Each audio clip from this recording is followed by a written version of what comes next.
Ever get that feeling, when you hear like an old song from high school, or maybe you smell something familiar like your mom's perfume or something, and it just takes you right back. Yeah, totally. I know exactly what you It's mean. like a time machine, right? Yeah. Those really strong memories, the good vibes. Well, that's nostalgia. Yeah. And today we're taking a deep dive into nostalgia Yeah. and how it went from like a bizarre medical diagnosis Mm-hmm. to a marketing tool that really knows how to point our buttons. It's going to be fascinating. It's really interesting how nostalgia's changed over time. We Yeah. we think of it as this warm, fuzzy feeling, but its history Yeah. is anything but simple. Yeah. Actually, our deep dive starts way back in the 1680s. Okay. And back then, nostalgia was considered a deadly disease. What? Yeah, a serious medical condition, Wow. especially among Swiss soldiers who were stationed far from home. A deadly disease. Deadly disease. I mean, that's hard to believe. I know, right? So, what were the symptoms then? Well, these soldiers, they started experiencing all sorts of strange and really debilitating symptoms. Like, what kind of symptoms are we talking about here? We're talking hallucinations, fainting spells, loss of appetite, and like a really deep melancholy. Wow. So they were just Yeah. wasting away. Wasting away, just longing for home. It was a really perplexing ailment. It's wild to think about, something we think of as like happy memories being seen as this physical illness. Right. It's almost like they thought they could just slap a bandage on homesickness and call it a day. Exactly. And the treatments were often just as bizarre as the diagnosis itself. Oh, really? Yeah, so doctors back then, they prescribed leeches, hot irons to the head, What? and even threatened to bury the sick alive. Are you Like, serious? buried alive. Buried alive? Can you imagine? That's intense. Yeah. I mean, those cures sound more like torture than anything else. Yeah. It's just amazing to me how they thought physical remedies could fix something that was obviously rooted in, emotional distress. It's funny, the only real cure was sending the soldiers back home. Oh, so it did work. Well, not always. Huh. Often home had changed while they were gone, or they changed so much that they just didn't fit in anymore. Oh, that's interesting. Yeah, and it raises a big question. If nostalgia was just homesickness, Yeah. then why didn't going home actually fix it? That's a good point. Yeah, Makes you wonder if there was something more to it than just missing a place, right? absolutely. Yeah. Maybe nostalgia was tapping into something deeper, like an emotional need or something. Exactly. And as nostalgia spread beyond just the military, doctors were getting really stumped because they couldn't find a physical cause. Yeah, makes sense. Yeah. So how did nostalgia go from this dreaded disease to this sentimental feeling we have today? Well, that's where the romantics come in. Okay. During the 19th century, nostalgia got a whole new makeover. It wasn't a disease anymore. Uh-huh. It was a powerful emotion tied to all the anxieties and changes of the modern world. Oh, you mean like all the poets and artists pining for simpler times? Exactly. Think about William Wordsworth and his poems full of longing for a lost past. Yeah. Nostalgia became a powerful way to express yourself in art, a way to deal with this crazy changing world. So it wasn't just like a personal feeling then, right? Right. It had an impact on the world. Absolutely. A perfect example is Victor Hugo in the Notre Dame Cathedral. Oh, yeah. In the 1800s, Notre Dame was practically falling apart. Really? Yeah. Hugo was passionate about history, so he used his writing to make people nostalgic for the cathedral. Interesting. And all that public feeling eventually led to it being restored. So even back then, nostalgia could make things happen in the real world. That's Yeah. pretty amazing. It is. This crumbling cathedral became like a symbol of a lost era, something worth saving, all thanks to nostalgia. Exactly. And this is where I want you to think about your own life for a second. Okay. Can you think of any time when nostalgia sparked a restoration or a preservation effort?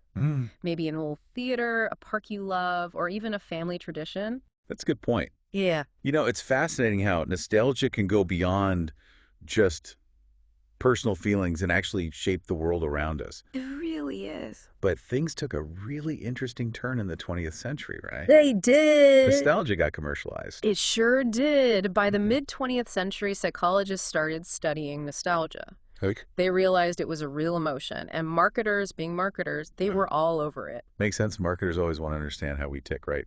Absolutely. They're always one step ahead. Yeah. And that's when the nostalgia tale was born. They realized they could bring products back to life by linking them to good memories from the past. Like a story, but with nostalgia as the main ingredient. Exactly. Okay, I get it. Sure. So like when brands try to remind you of simpler times or happy childhood memories Yes. to get you to buy their stuff. Exactly. It's not just about the product itself, it's about those feelings of comfort and familiarity. It's really clever when you think about it. It is, and it worked like a charm. A prime example is Happy Days. Oh yeah, I love that show. It gave this super clean and idealized version of the 1950s. Right. It was like the perfect Yes. happy family and Exactly. everything. Nostalgic. yeah, and it made people nostalgic for a time that maybe wasn't even that great. Exactly. It glossed over all the, not so great parts. It's funny how our memories kind of filter out the bad stuff over time. It's true. And we're left with this like rose-tinted version. Yeah, there's actually a term for that. Oh, really? It's called rosy retrospection. Rosy retrospection. Yeah, it's a cognitive bias where we remember the past more positively than it actually was. Interesting. So like we focus on the good and forget the bad. Exactly. So Happy Days played right into that, didn't it? Totally. Creating a longing for a past that maybe never even existed. Exactly. And it set the stage for what we see everywhere today. Yeah, all the reboots and sequels and Yeah, all designed to cash in on our love of nostalgia. it's everywhere. It is. With the internet and social media, nostalgia marketing has gone through the roof. It's like we're all searching for simpler times, especially with all the craziness in the world today. Yeah, you're right. Think about it. Major events like 9/11, the 2008 recession, the pandemic, Right. it's all created this feeling of unease and instability. It's true. And that makes us crave comfort and stability. Makes sense. And that makes us easy targets for nostalgia marketing Yeah. and even political messaging. So we're looking for comfort in the familiar, but nostalgia isn't always harmless, right? You got it.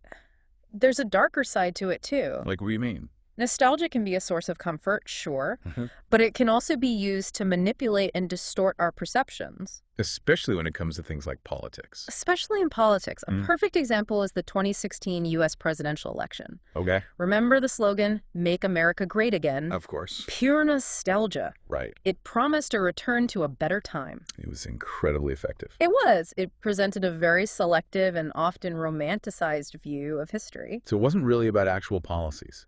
Not really. It was about evoking a feeling, a yearning for a past that maybe never really existed. It's like a reminder that nostalgia can be a double-edged sword. Exactly. It can be comforting and joyful, but also a tool for manipulation. So how do we know when it's being used against us? You have to be aware of how nostalgia is working on you. Okay. Be critical of the messages you see every day. Ask yourself, is this genuine or am I being played? It's like anything else. You have to be a smart consumer. Exactly. Yeah, the line between genuine sentiment and calculated manipulation can be so blurry. It really can, especially with nostalgia. It's about recognizing that nostalgia deserves our attention and respect. Okay. We need to be mindful of when it's influencing our choices. So how do we do that? Ask yourself, is this decision based on a genuine love for the past, or am I being swayed by a romanticized or even manipulated version of it? So basically, don't just blindly follow the nostalgia train. Exactly. Be a critical thinker, question the narratives you're being fed, and separate the real from the fake. Yes.